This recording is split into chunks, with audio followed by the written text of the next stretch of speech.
It's my pleasure to invite Andrea Horwath to the stage. Andrea, as you will know, is the leader of Ontario's New Democrats. She was elected to Hamilton City Council in '97 after working in community development in Hamilton and the Niagara area.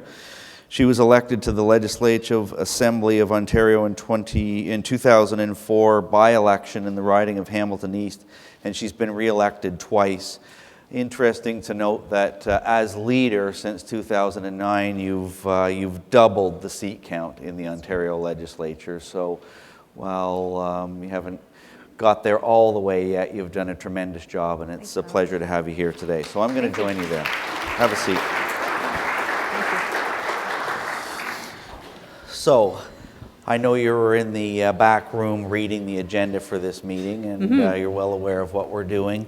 I should say thanks, because every time we ask Andrea to do anything for us, you always come through. You come to our AGMs, you come to our economic summit every year. So for all that you do, thanks. I appreciate that. The theme of the meeting is really about accelerating growth. So we've gone through some difficult times, and arguably we have some challenges that lie in front of us. Through your lens, can we talk a little bit about what you plan to do over the course of the next couple of years and how we might accelerate growth in Ontario? Sure, I would love to add my kind of comments to the discussion that you've been having over the last little while. I want to start by thanking the Chamber for being so willing to invite me to the various events and to participate with me in terms of my growth, if you will. You know, it's something that I took on as leader pretty much as soon as I became leader, was making sure that the NDP began a process of strengthening our relationship with business and with business organizations. And so Ontario Chamber of Commerce, of course, is the biggie.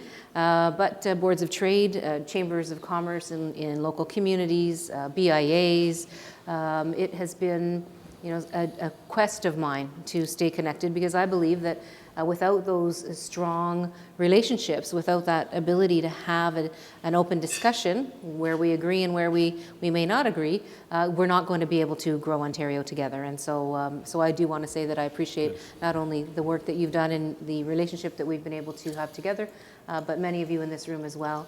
And so on that note, I think there are some fundamental things that we need to look at if we are going to get to a place where we are having positive growth for our economy.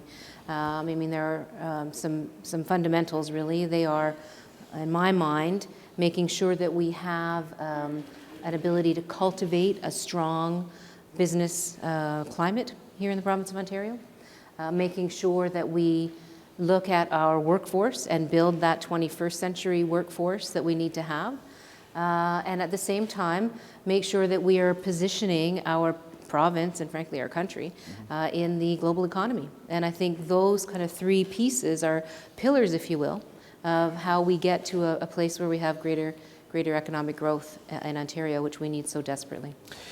We heard from a panel earlier the changing nature of work. One of the challenges that we see is a decline in full-time work and a move to more precarious type of workers. Some like it, some don't. How do you get at training and developing people for 21st century jobs? Well, this is something that we've been putting our minds to for a little while, and I have the pleasure of having a caucus member for whom this is her passion. Her name is Peggy Sattler, and she's out of London West, and she's actually a private sector researcher by trade and has been a school board trustee.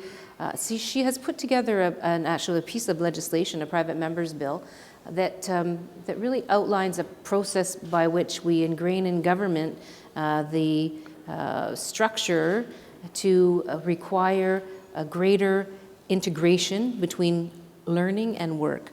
So the bill talks about work-integrated learning, and it talks about putting together an advisory group that advises the minister, particularly, a couple of ministers actually, on how we connect more carefully the people we are graduating with the needs of the business community and the needs of the economy. And that gap, as you know, and as your report, actually your Growing Stronger Together report from this past year identifies and highlights, there is a huge gap between the people who are graduating from school and looking for work and the needs of employers in the economy. And that gap is costing us, what was the estimate, $24 billion annually in terms of opportunity. I don't know. I'm not allowed to throw statistics around up here. I've been given trouble for that. Oh, do you get that? Yeah. 3.7 billion in taxes. I mean, that's important when you're on the government side. And so what this does is, I guess the important thing to recognize and acknowledge is that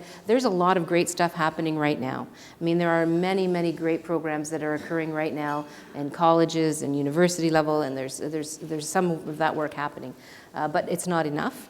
And we have to make sure that we not only expand it, but we ensure that the quality is there and that we're actually, to use the words of the governor, we're getting the results that we need, and I don't think we're there yet. So that, for us, is a big piece, is making sure that we build that 21st century economy with some of the resources that we already have, in terms of both business and academia and young people themselves, and put those folks together to create a different mix in a way that gives us better results.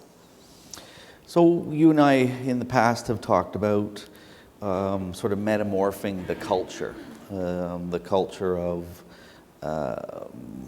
taking more risk. Yeah. We're often very, very quick to criticize each other for taking risk, and some of the conversation we've been having here over the opening last evening and today is this notion that we have to take more risk. Risk comes with some reward. I'm not talking about uncalculated risk, but risk to help new startups create jobs, risks in new types of work, disruptive economy, those types of things. How might we go about creating a different culture at the Ontario Legislature where people are working together? We've largely brought this group together from academia, elected, non-elected, and NGOs to figure out how we might work together. What can we do differently? Well, I mean, I think there's a number of things, and I don't know that that the solution necessarily lies at the Ontario Legislature. But we don't either. That's why we've all come here. Phew. But I do believe that that government has a role to play. I mean, you talked about the sharing economy, or I know that that's been a conversation and a discussion that you've been having. And from my perspective, I mean, that's upon us. I mean, it's not even coming, it's upon us. And what we need to look at is how we make sure that the sharing economy is also a fair economy. And I say that because I think that there's great opportunity, but I think there is also great risk. And so when you talk about precarious work, to what extent will the sharing economy expand the number of people who are experiencing precarious work? These are some of the things that we need to be thoughtful about as we embrace the sharing economy. Similarly, the risk involved in the consumers in the sharing economy. And so where are we ensuring that there are ways to mitigate potential consumer risk, and whether that's we always think about the taxi industry and Uber, and we think about insurance and those kinds of things. And so I'm not saying you put the brakes on these initiatives. I think they're exciting. I think there's great opportunity, but we have to be thoughtful about it, ensuring that the sharing economy is one that's also a fair economy, because the things that we identify with the current situation around things like precarious work can very quickly become exacerbated if we're not careful. Do we have time for a question or two from the floor? Well, maybe a little bit. If someone has a question, let me know. As we come into, I guess, the final session of the year here and into the early part of 2016, where's your focus going to be? Well, I mean, right now, it's interesting. One of the things that we've been pretty concerned about is the Hydro One situation. We know that what the Chamber has done in terms of trying to get a sense of some kind of commitment that it's not going to impact negatively the electricity rates in this province. I know that you've done the work on surveying your members, and it was quite frightening to see some 40% saying that they are not going to invest, or they're going to delay investment because they're concerned about electricity rates. And so when I talk about cultivating an environment that allows business to be strong, those are the kinds of things we have to look at. And I don't know that you got a response to that question of the government in terms of a guarantee. We've asked that question as well. So these kinds of things are quite worrisome for us, and we're going to continue to focus on making sure that this new scenario with our electricity system doesn't make things even worse, because we know they're already bad. I mean, we know that electricity prices in this province are a deterrent for investment, but we also know that we don't need more deterrents for investment. We already know that we have a big issue, and have for many years, with productivity investment in our province. And so you'll know this because we've talked about it. I mean, we've talked about incentivizing investment, to finding ways to do that, not only directly but indirectly through tax incentives and those kinds of things. And I think those pieces are necessary and they're important. We can't forget that everything the government does that impacts the business community and that impacts investment in a negative way will affect the growth. And so the other big issue I see as a problem is the ability for us to support and encourage more exporting SMEs. I mean, good. We know what that means in terms of jobs. I mean, exporting SMEs bring in $100 million in exports, brings in 1,000 jobs, or equates to 1,000 jobs. So we know that that's a big piece, yet we have a number of trade deals that we get involved in. And so I'm not going to say we don't believe in trade deals, because we actually do. Yeah. But we have to make sure that those trade deals are going to be positive for Ontario and positive for Canada. So I'm very concerned about the alarm bell that went off on the weekend with the concerns raised by Ford. Yep. But that's not new. We all knew about that. We're here in wine country.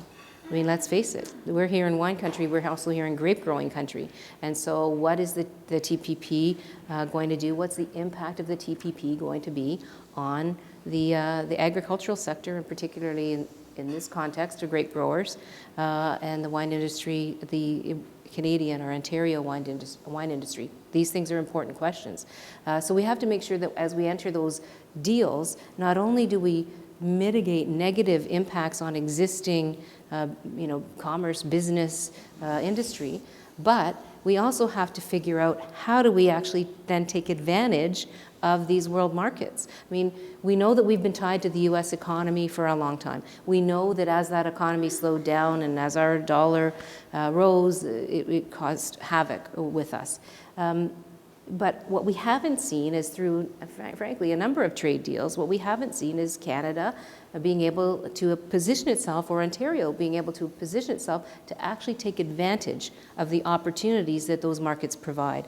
And for me, that's a big part of how we get growth. So that's two important things. One is we do need to position firms to think globally. Absolutely. That's a topic of discussion here today, and we're very supportive. We're free traders, but we're also mindful that we get similar conditions to others, and I think the auto piece in TPP, that we ought to get the same phased out conditions on tariffs that the Americans do. I think we have time for one question. Ann Bowman. Yes, we had a really good discussion specific to scaling up smaller businesses. What would your party's view be around what government can do specifically to support smaller businesses that have the opportunity and challenge of scaling up for growth? Well, I think it's an interesting question, and I think that government certainly does have an opportunity to be a partner in supporting those kinds of initiatives, and I don't think it's good to be closed-minded about what that support looks like. But I think that you have to be careful about what value you get from the government inputs that you put in. And so, I look at some examples around the world and around North America, and you see in some cases where there have been significant innovations, where there has been a burgeoning of a sector, and much of the initial investment, whether it's R&D, whether it's with direct investment to companies, comes from the government sector. And so, although there's a lot of criticism that government is, it's not innovative and it's over bloated and it's this and it's that, there are examples where government has actually been key in making sure that that growth and expansion has happened, in some cases quite rapidly. I would also like to note, though, that in many cases the return to government on some of that investment was not always realized. And so, although I do believe that there is a very important role there, I also believe that as the success occurs, there needs to be a kind of a paying forward, if you will, back to government, so that we can continue to provide that kind of support. Okay. With that, we'll have to stop there. Andrea, thank you very much. My Thank pleasure you. as always. Yep. Thank you.